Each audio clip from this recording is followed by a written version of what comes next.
Thousands of people have fled their homes after a wildfire outbreak in California this weekend. More on that in just a moment. Politics not as usual, potential ruptures in the GOP will have the story. And a young Texan is raising money to help pets affected by Hurricane Harvey. More details later on the show. Broadcasting live from the University of North Texas, this is ntTV Nightly News. Thanks for joining us on ntTV Nightly News. I'm Maddie Sleeth. And I'm Juan Vallejo.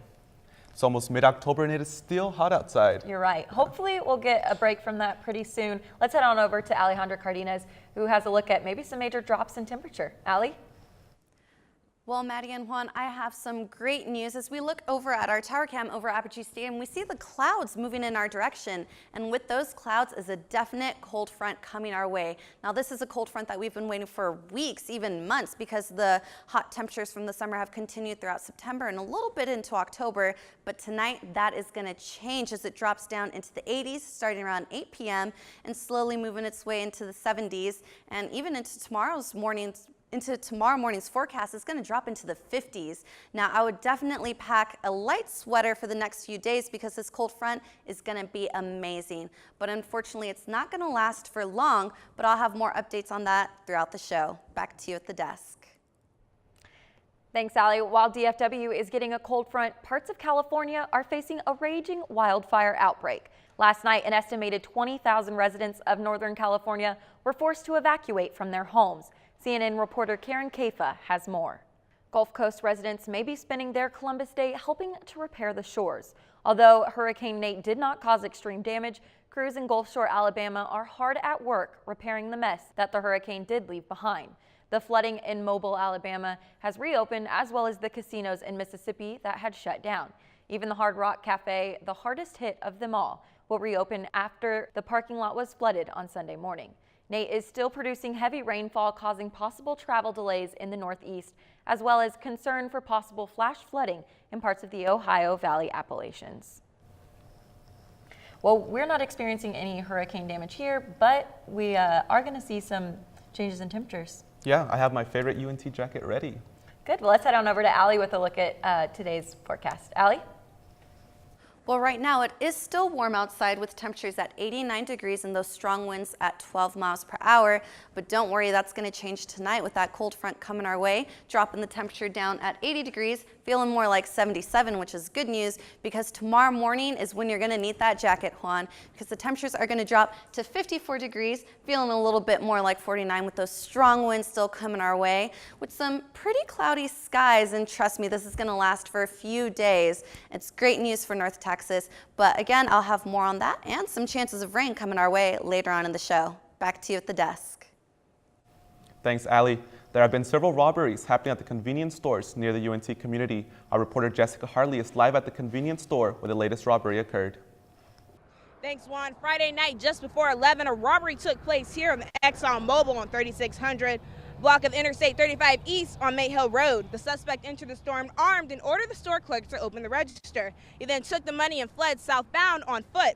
While police don't know who the man is, we do know that he was dressed in a gray hooded sweatshirt with a black wrap around his head. This marks the 7th crime in a string of robberies here in Denton. Though it's too early to tell they're all connected, Denton police officer Shane Kaiser says each robbery is similar. The suspect is always masked, and the robberies usually take place overnight or early in the morning hours. Now, if you have any information regarding these events, please contact the Denton Police Department. For ntTV News, I'm Jessica Hardy. Back to you at the studio. A warrant is out tonight for the Fort Worth firefighter accused of tearing down American flags on a Denton square. The Denton County Sheriff's Office says Michael James Wageman is wanted for criminal mischief after tearing those flags down last month. He was identified using surveillance video from the south side of the square. Wageman originally agreed to turn himself in, but has not been seen just yet. The Fort Worth Fire Department says Wageman is under official investigation and is currently in restrictive duty. Coming up, the Vice President's trip to Indiana cost taxpayers quite a bit of money. And what is Austin City Limits doing to ensure the security of concert goers? More details after the break.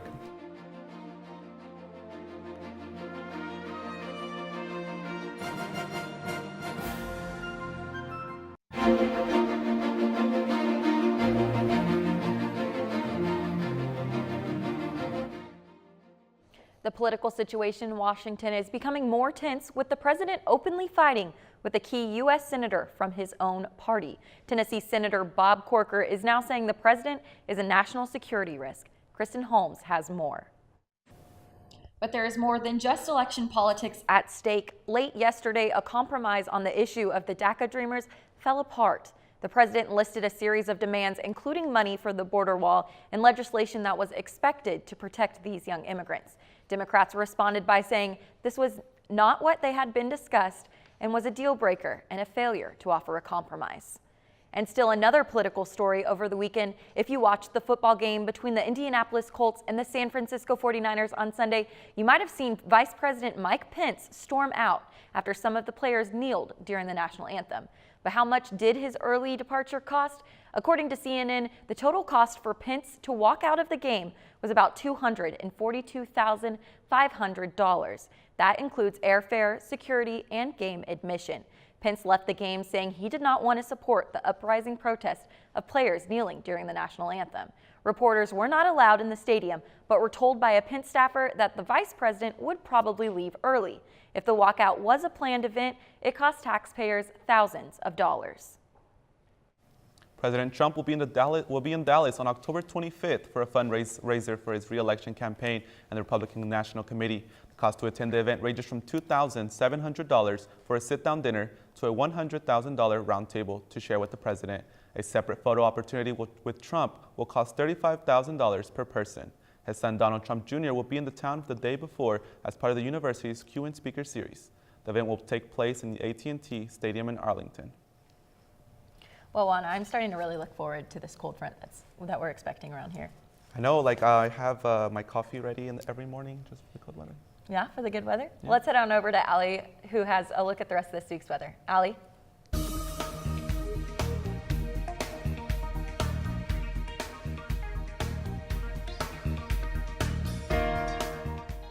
Well, Juan and Maddie, as we take a look across North Texas right now, we see Denton still at 89 degrees. Right next to us, Decatur at 84, Bowie at 81, and Graham at 76. Now, taking a look across the state of Texas, we're seeing a few cities with much cooler temperatures, with Abilene at 76, El Paso all the way in the west at 71, and Amarillo at 49 degrees. Now, don't worry, we definitely are following.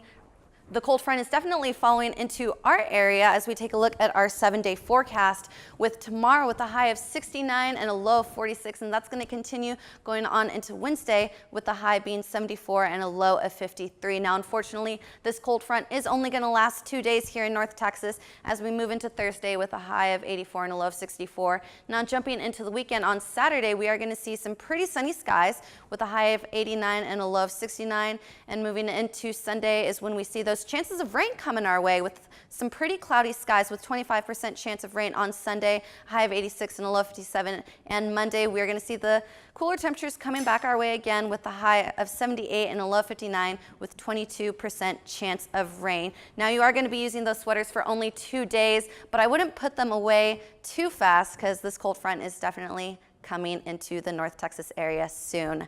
Back to you, Juan. Thanks, Alejandra. A 2013 lawsuit on Las Vegas killer Stephen Paddock has surfaced that reveals an addiction that may have not been a part of his motive to attack. CNN reporter Key Langya has more. And tonight, police are still looking for a motive behind the shooting, even as the city of Las Vegas continues to heal. And after the events in Las Vegas last week, security at big outdoor events have increased. Here in Texas, it's the Austin City Limits Music Festival. The 6-day event kicked off this weekend with heightened security. 140 acts are scheduled, including Jay-Z and the Red Hot Chili Peppers. Organizers worked closely with local authorities to plan and develop their security response if needed. More than 75,000 people are expected to attend each day. After the break, a young boy from Austin is raising money to help those four-legged friends affected by Hurricane Harvey. And after sports, a new venue for the UNT Jazz program will take a great swing on upcoming events. More information when we come back.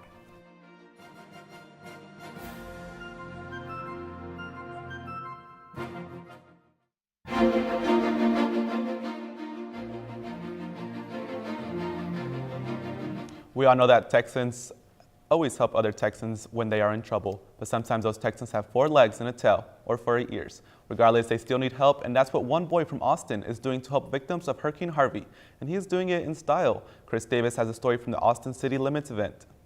And Jackson will be at the festival gates next weekend as well, all for the cause of raising money for those homeless pets. For 40 years, the Chicago Marathon has shut down roads around the city, and this year was no different except for one thing. Today's bigger was Gallon Rump, an American. It's the first time in 15 years that an American has won the big race. He came in at 2 hours, 9 minutes, and 20 seconds. And he wasn't the only American to cross the finish line. First, the winner of the wheelchair women's division went to Tatiana McFadden. More than 40,000 runners took part, and they were cheered on by more than 1 million spectators. Well, Juan, while some Americans came in on top, you know who didn't come in on top last night? The Cowboys. Yeah, they had a pretty tough loss. They did. Well, our sports anchor, Zach Babb, is here with us now to give us a little bit on that and some other sports. Zach? Thanks, Maddie and Juan. Yeah, it was another tough loss for the Cowboys to the Green Bay Packers. And North Texas football in sole possession of first place in Conference USA's West Division. That's next, so stick around.